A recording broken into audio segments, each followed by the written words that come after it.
Cette semaine, j'ai enfin décidé de vous parler du manga Hetalia. T'es sûr que ça a marché?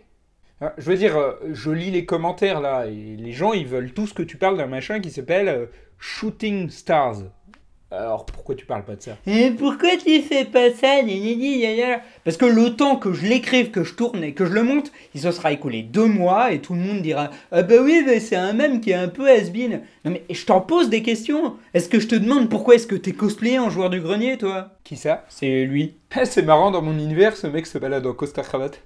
Non mais plus sérieusement, les gens te demandent de parler d'un truc, pourquoi tu le fais pas? À la limite, ça va te faire des vues plus facilement. Regarde, ils veulent que tu parles d'un truc qui s'appelle Undertale. J'en ai déjà parlé il y a 1 an. Et Jojo Bizarre Adventure. Il y a au moins une centaine de tomes de ce truc, et j'ai arrêté après le tome 2 ou 3 quand j'ai vu une nana qui bouffait son bébé. Non, mais sinon, il y a plein d'autres trucs dont ils veulent que tu parles. Hein. Siva Gunner, The Walking Dead, les flashbacks d'animaux, Zelda Breath of the Wild, Overwatch.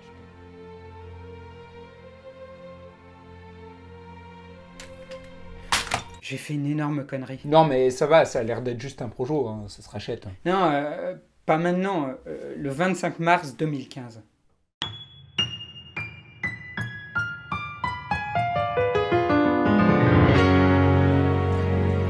Un fandom est un groupe de gens ayant pour intérêt la même œuvre culturelle.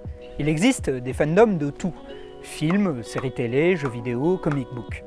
Et ces fandoms génèrent des mèmes liés à l'univers qui les intéresse. Oui, et c'est quoi le rapport avec ce que tu as fait le 25 mars 2015 ?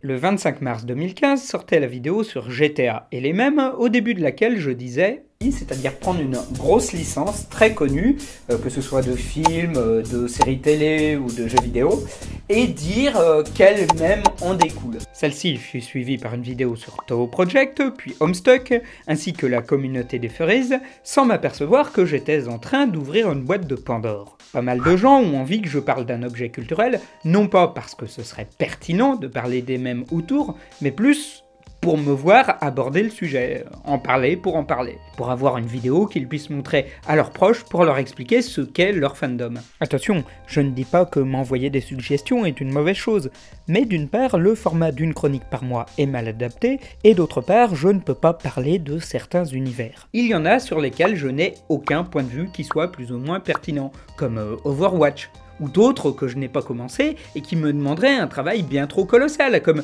je sais pas, d'expliquer le fandom Marvel depuis 1939. Mais surtout, plus ça va, plus les mêmes liés à une œuvre sont cantonnés à un fandom donné. Avant Internet, lorsqu'une œuvre a été reprise par la pop culture, ses gimmicks, ses figures iconiques, ses blagues étaient parfois tellement connues qu'il n'était pas forcément besoin de l'avoir vue pour s'en faire une idée. J'ai un exemple assez personnel, puisque depuis 6 mois, je me suis mis à regarder la série classique de Star Trek, dont je n'avais vu jusqu'ici aucun épisode. Pourtant, lorsque j'ai commencé, je me suis aperçu que je connaissais déjà la plupart des personnages principaux, j'avais déjà entendu parler de certains ennemis, et je connaissais un certain nombre de gags récurrents, comme le fait que les mecs vêtus de rouge meurent souvent, ou le « He's dead » prononcé par le Dr McCoy. He's dead, Joe. Alors, certes, il ne reste des blagues qui ne sont compréhensibles que pour la plupart des Trekkies, mais j'étais en terrain connu, et je peux difficilement dire que les mèmes autour de Star Trek sont juste un truc de fan. Et ça n'est plus pareil concernant les œuvres récentes, où les catchphrases et les figures iconiques qu'elles génèrent restent dans le groupe des fans et en sortent très rarement. Évidemment, le facteur temps fait beaucoup. En 50 ans, des univers comme Star Trek, Star Wars et Le Seigneur des Anneaux ont eu le temps d'imprégner la pop culture et il n'y a plus de facteur spoil, ce qui fait qu'on peut faire des blagues autour de tel ou tel retournement célèbre. De plus, avec la multiplication de l'offre, que ce soit en matière de jeux vidéo, de bandes dessinées, comics et mangas inclus, de films et de séries, il est maintenant difficile d'avoir comme à une époque 1 ou 2 produits culturels iconiques approuvés par la majorité d'une cible, mais plus des dizaines ou des centaines de communautés réunissant un assez grand nombre de gens. Et surtout, Internet a réussi à regrouper ce que les sociologues appelaient les communautés invisibles. Avant, à moins de faire partie d'un fan club, deux personnes qui regardaient le même programme à la télé ou qui étaient fans du même film avaient peu de chances de se rencontrer.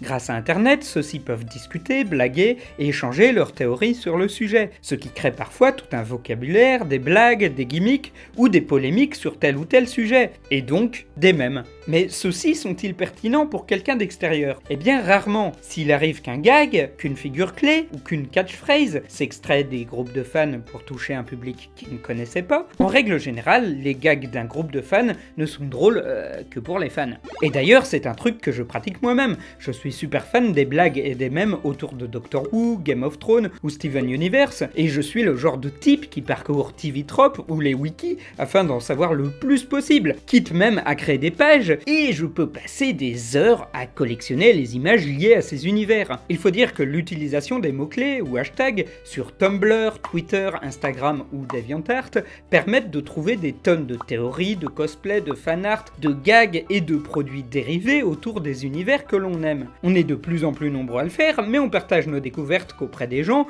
dont on sait qu'ils connaissent le même univers. Le faire sur des gens qui l'ignorent pourrait être perçu comme une incitation relou, voire un moyen de spoiler les autres. Mais du coup, ce partage ciblé est-il une mauvaise chose en soi? Eh bien, oui et non. Putain, mais ça te tuerait de faire deux phrases et de rester au même endroit?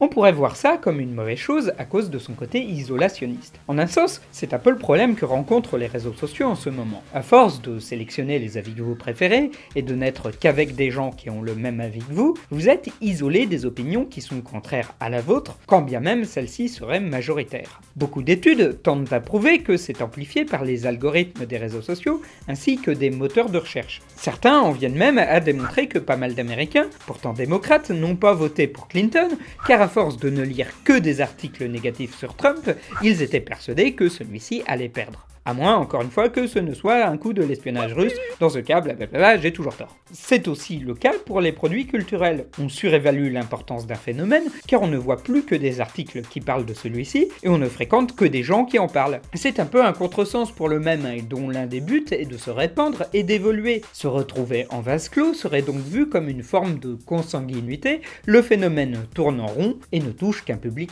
restreint. Et dans le versant positif, on peut voir ça comme un moyen de communiquer autour de l'univers d'une série, et donc d'en faire sa promotion. Le meilleur exemple étant le dessin animé Ruby. Ruby, ou RWBY, est une web-série créée par le studio Rooster Teeth sur une idée de Monty Hume. Monty Hume, le dauphin. Quoi ?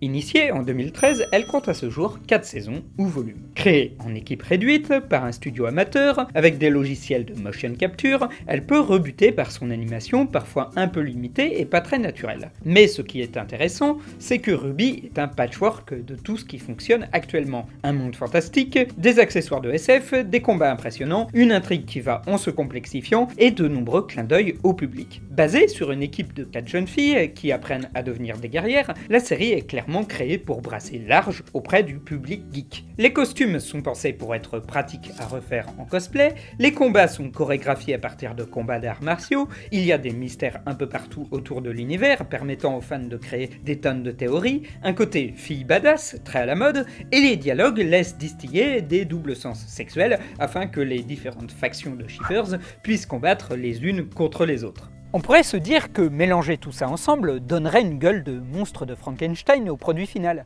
Mais non, Ruby, c'est vachement bien. Les personnages sont attachants, l'intrigue est prenante, l'univers est super bien pensé, original, et en plus, la musique déchire.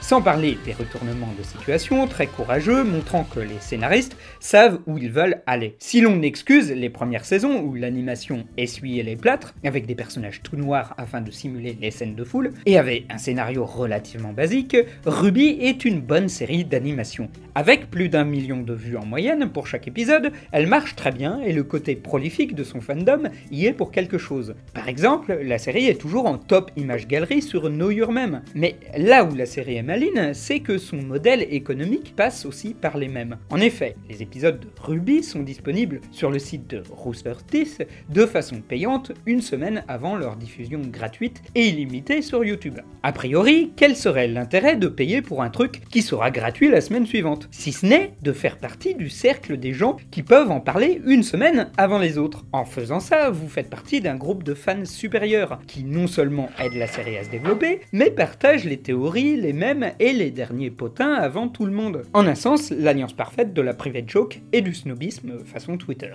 Le fandom est un vecteur de communication. La folie autour d'Undertale, il y a un an, n'aurait jamais eu lieu s'il n'y avait pas eu de fandom sur internet. Les fanarts de Sans et de Flowey, les reprises des musiques du jeu vidéo, les blagues autour de la détermination ont dû titiller la curiosité de pas mal de gens, les poussant à acheter le jeu et à devenir possiblement fans par la suite. Comme quoi, vous voyez les fans, j'ai réussi à parler d'Undertale.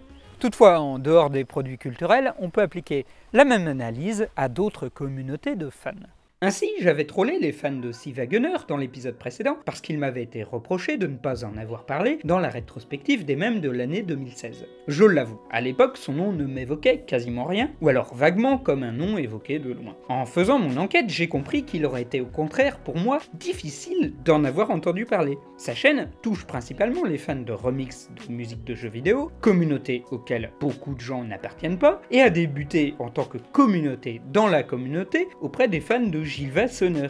Alors certes, son pic de popularité fut lors de l'organisation d'un jeu en réalité augmentée, mais c'est le genre d'événement qui est génial à voir en direct, mais n'a strictement aucun intérêt à être re-regardé. Là encore, ce sont les fans qui ont fait beaucoup pour relayer les mèmes issus des vidéos de Sea Wagoner. Si la chaîne rencontre un succès modeste, ils savent se mobiliser pour afficher ces mèmes aux endroits porteurs. Ce qui fait que certains mèmes issus d'une communauté rencontrent des fois un plus gros écho que celle-là même qui les a initiés. A l'inverse, une communauté peut stratégiquement éviter d'expliquer ces mèmes. Cela permet de renforcer un esprit d'équipe et de se différencier de la masse ou des normies. L'idée étant de laisser sur la touche tous ceux qui ne comprennent pas leur vocabulaire et de considérer comme cancer toute tentative d'explication, et donc d'introduction de nouvelles personnes. Une philosophie que l'on retrouve dans des communautés issues de 4chan, Reddit ou jeuxvideo.com. On retrouve avec ce forum la même problématique qu'on a avec les mêmes communautaires. Cela vaut-il le coup de les expliquer? Car la durée et la notoriété d'un mème est difficilement prédictible. Certains ont pour but de rester des private jokes restant dans un cadre restreint, d'autres deviennent des catchphrases universellement célèbres dans la pop culture. Et très souvent, il est difficile de savoir de manière certaine si une œuvre va devenir culte, et un fandom peut être très actif et prolifique, mais paraître totalement opaque pour le reste du monde. Seule la trace qu'elle a laissée dans le temps et à travers la culture permet de le dire. Bref, l'impact que va avoir une œuvre culturelle sur la société est difficilement quantifiable. Et merde, j'ai encore repompé Karim Debache. Ouais, enfin ça répond pas à la question. Qu'est-ce que tu fais si on te demande de parler d'un mème? Eh bien, j'en parlerai dans une nouvelle émission. En effet, j'ai de plus en plus de gens qui me demandent de parler de tel ou tel mème, mais le temps que je prépare une chronique facile, celui-ci est passé de mode. Puis des fois, j'ai pas vraiment de choses énormes à dire dessus, ça remplira pas les 10 minutes d'une chronique. Alors du coup, j'ai décidé de faire une plus petite émission qui sera hebdomadaire et qui s'appellera la Minute Mème, dans lequel je parle d'un mème en moins de 3 minutes ou 4 minutes. Voilà, le premier numéro vient de sortir en même temps que cette vidéo. La vidéo se trouve à la fin du générique.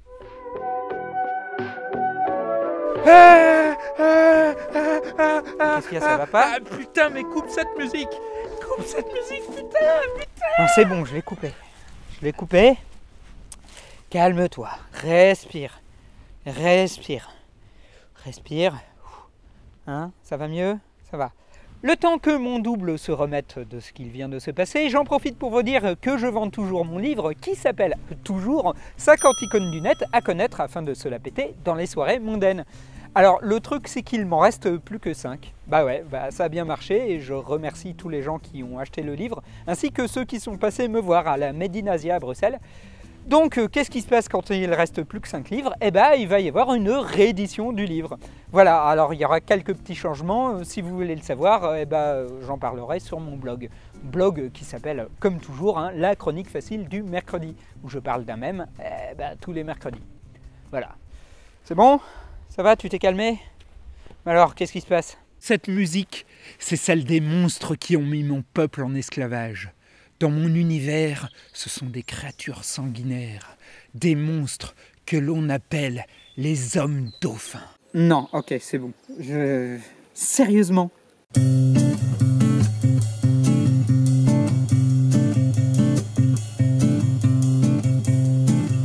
Ah oui, et la petite phrase clin d'œil à mettre dans les commentaires est « L'heure de quoi ?» Voilà, c'est bon. On peut passer au générique, je le coupe plus.